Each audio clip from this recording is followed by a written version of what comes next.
The ISS National Laboratory is proud to sponsor more than 15 payloads on this mission, representing dozens of experiments to further fundamental and applied research through space-based inquiry and to engage the next generation of researchers and explorers. Here's a quick look at some of the payloads on SpaceX CRS-21. 3 projects on this mission are funded by the National Institutes of Health through its joint multi-year Tissue Chips in Space initiative with the ISS National Lab. Tissue chips are small devices engineered to grow human cells on an artificial scaffold to model the structure and function of human tissues. Studying tissue chips in space may accelerate pathways for understanding disease and developing new treatments for use on Earth and beyond. In 2019, a team of researchers from the University of California, San Diego sent a brain organoid model to space for the first time ever to study neurological diseases in microgravity. Based on findings from that initial investigation, the team is launching a second payload to further examine how microgravity affects the survival, metabolism, and cognitive function of brain cells in an organoid model. Bristol Myers Squibb, a leading pharmaceutical company, is launching a protein crystallization investigation aimed at improving drug formulation and delivery for patients on Earth. In this experiment, the team will study the crystallization of monoclonal antibodies in space to improve their crystallization back on the ground. Monoclonal antibodies are lab-created proteins designed to interact with specific targets called antigens and are used in the treatment of several diseases, including cancer. Did you know that more than 7 million tomato seeds have been sent to low Earth orbit and exposed to microgravity? That's right. Tomatosphere is an education program in which students and teachers around the country compare the germination rates of space-flown seeds and Earth-based seeds. The program provides students with a glimpse into how the unique microgravity environment of the ISS affects plant growth. Speaking of education, this mission includes more than 30 experiments from the Student Spaceflight Experiments Program, which provides yearly opportunities for students and communities around the world to leverage the space station for research using mixed-stick testing tubes. Investigations from this year's participating students span a variety of research areas, including the physical and life sciences, as well as plant biology. Since its inception in 2010, the program has engaged more than 125,000 students in space-based projects. Many of the investigations on this mission build on previously flown experiments. Such research serves to advance the knowledge gained through space-based inquiry, delivering value to our nation and driving a robust, sustainable, and scalable market in low Earth orbit. We look forward to this launch and the important research that will be completed on our nation's orbiting laboratory in the coming months. To learn more about all ISS National Lab sponsored research on this mission, please visit issnationallab.org.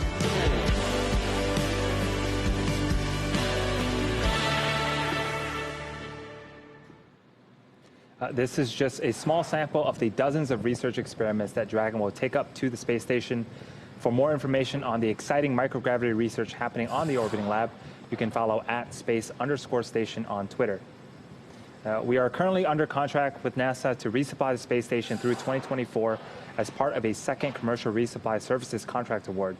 These missions will use the new version of Dragon, which can fly both cargo and people. And today's mission marks the first flight under this new contract, and we're super excited to continue this partnership with NASA. Flying NASA astronauts and helping keep the space station fully operational is a top priority for us here at SpaceX. We are just past T-minus 4 minutes and continuing to count down for an 11:17 a.m. Eastern launch to the International Space Station. In these last few minutes, Falcon 9 is performing final health checks on its primary communications, avionics, and propulsion systems in preparation for flight.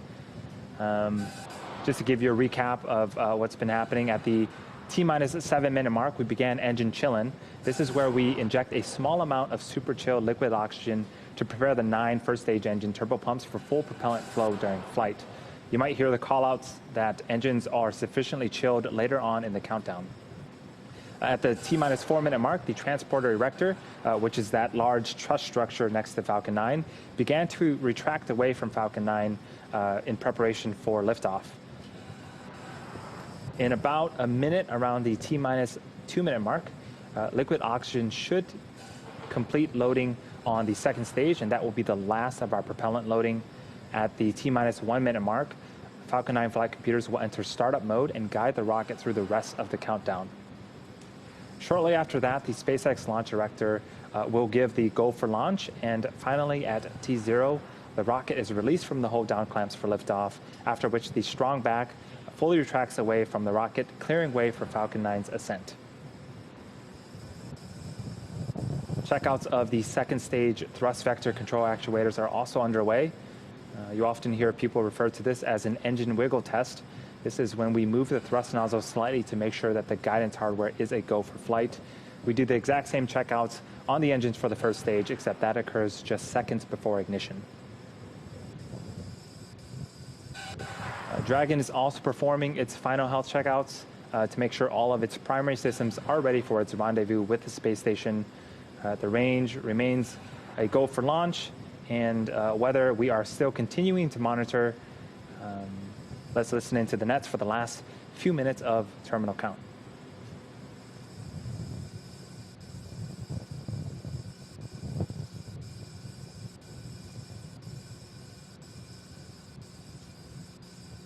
And you can see that we have some white clouds starting to form around Falcon 9. This is completely normal for us at this stage in the countdown. That is liquid oxygen condensing when it meets the warmer ambient airs of Florida.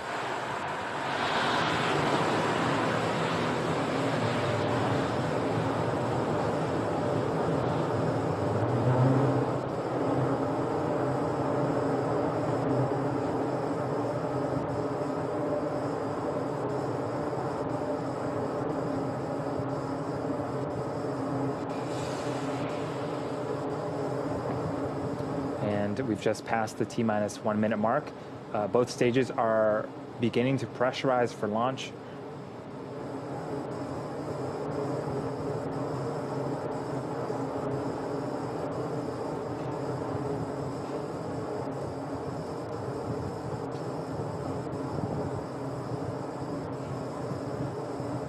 And we are reaching the T-minus 30-second mark. All systems are go for launch.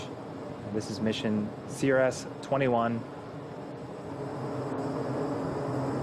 the last mission of Dragon for this year.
Plus 50 seconds into flight.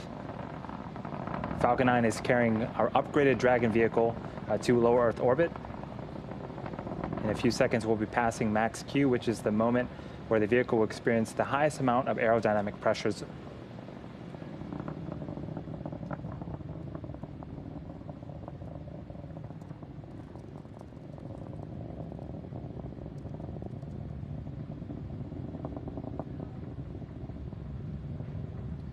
And we've just passed max Q. Coming up are 3 events in rapid succession. The first event is MECO, or main engine cutoff. This is where all 9 of the Merlin engines on the Falcon 9 first stage will shut down in preparation for the second event, which is stage separation. This is where the first and second stage will separate from one another. And a few seconds after that, we'll have a second engine start 1, where the Merlin vacuum engine on the second stage will ignite to boost Dragon to low Earth orbit. Again, that is main engine cutoff, stage separation, followed by second engine start on the second stage. Main engine cutoff should happen around the T+2 2-minute and 31-second mark.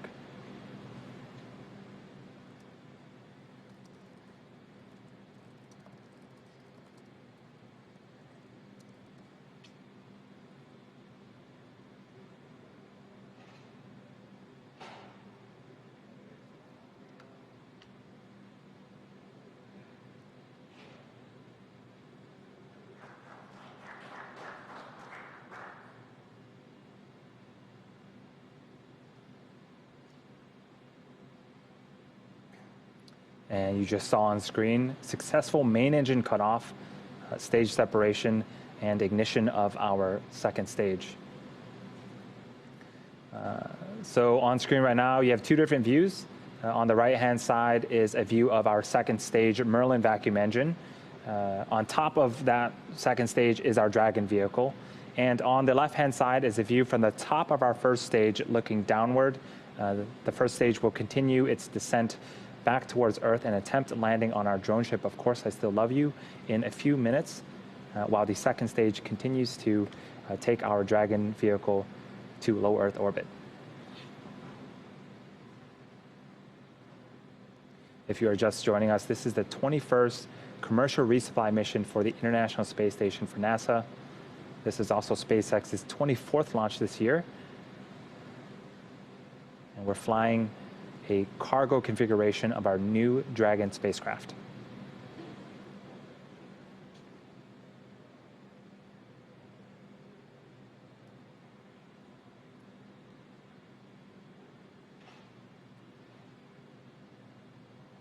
Now looking on the left-hand side of your screen, the first stage, in order to make its way back to our drone ship, the first stage executes a series of 2 burns. The first burn is the entry burn, where 3 of the Merlin engines will reignite. This helps to slow the stage down as it re-enters the upper parts of the Earth's atmosphere. The second and final burn is the landing burn. This is a single engine burn that brings the vehicle speed down rapidly in order to land on our drone ship. The first of those 2 burns, the stage 1 entry burn, should happen around the T+6.5 minute mark.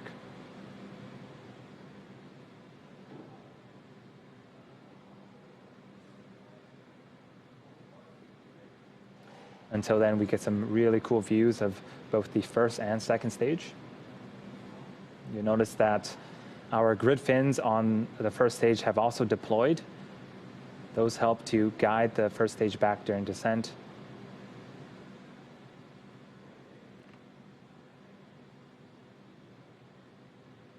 You can also see some periodic plumes of gas, that's nitrogen, coming from our attitude control systems. And those help to orient the first stage as it continues to fall back towards Earth.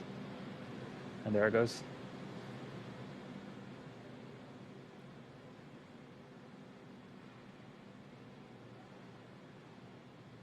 We're about a minute away from the first of these 2 burns on the first stage. And just checking in with the second stage, everything seems to be looking nominal.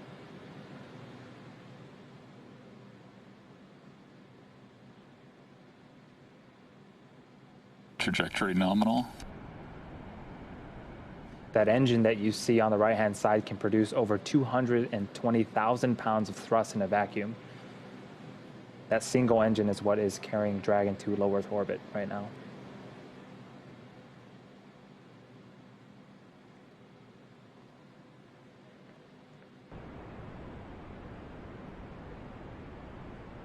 And we're just a few seconds away from our re-entry burn on the first stage. Watch for those 3 Merlin engines to relight and slow the stage down.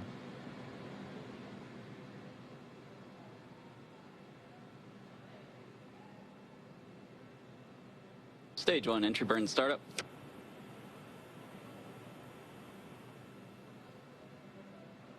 And there's our entry burn. Again, that's 3 engines slowing the first stage down before it hits that dense part of the Earth's atmosphere. Trajectory nominal.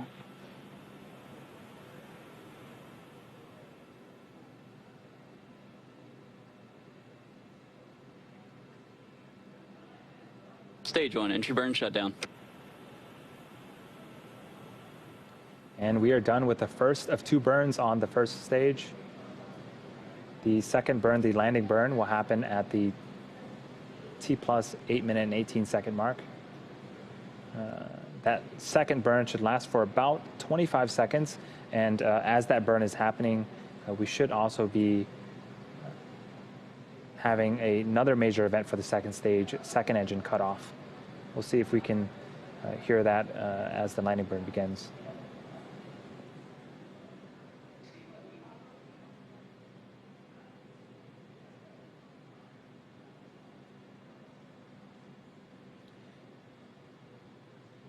As we wait for this landing burn, this is going to be our 68th attempt to recover our first stage, and we are going to be attempting to land on our drone ship in the Atlantic Ocean. Of course, I still love you.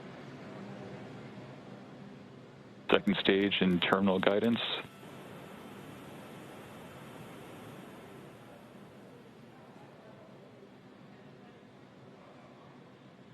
Stage 1, landing burn startup. And we got audio confirmation STS is saved. that the first stage has begun its landing burn. Everything's looking great on the second stage right now. Stage 1, landing leg deploy. There's a view from our drone ship. Here comes Falcon 9. Pico.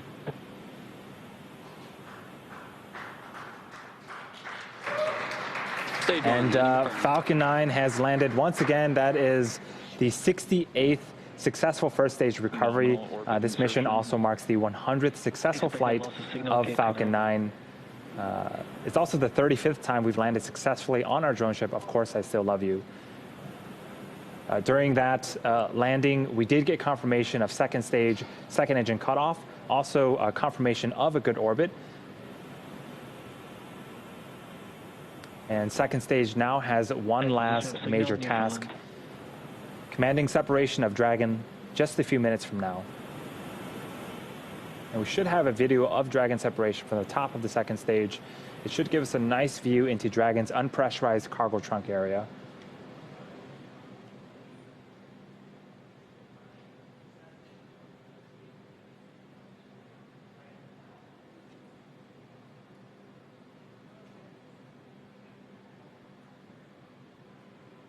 This is an animation to show where each of the stages are currently in this mission.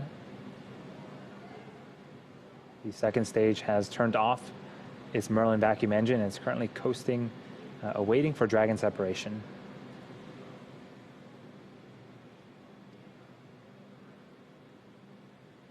There's a view of the unpressurized section of Dragon. Now, for a typical CRS mission after Dragon deploys, we would be waiting for solar array deployment, but as a reminder, this is our new Dragon vehicle, and it has solar panels mounted along the surface of the trunk. You might be able to see it once Dragon separates, but those solar panels are already activated and producing power.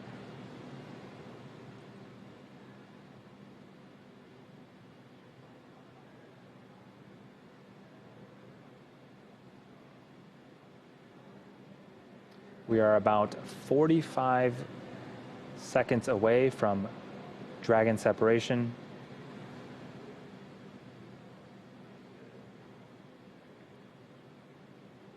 Again, we are in a coast phase. Even though the engines are not on, we are still coasting at pretty fast pace, 27,000 kilometers per hour.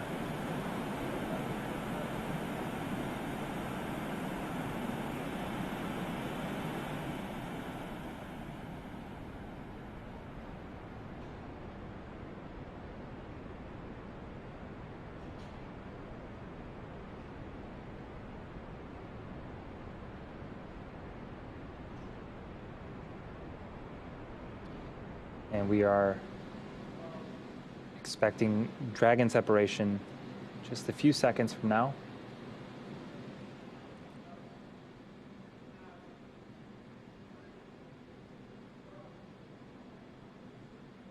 Dragon separation confirmed. And there is Dragon separated from the second stage. What a cool view. That is, if you've been following us looks a lot different than our previous CRS missions. Dragon is carrying approximately 6,400 pounds of cargo to the International Space Station on this mission. A small portion of the cargo represents supplies for the astronauts, things like food and clothing, but most of the cargo represents science going up to the space station. The International Space Station serves as the world's leading laboratory for cutting-edge research and technology development that will enable human and robotic exploration of destinations beyond low Earth orbit, including the Moon and even Mars. The Dragon vehicle is just beginning its journey. It has about 26 hours before reaching the space station. The next major event is nose cone deploy, and that's where we expose the guidance, navigation, and control sensors and docking mechanisms. We won't be able to see that on camera, but we should be able to get confirmation of it.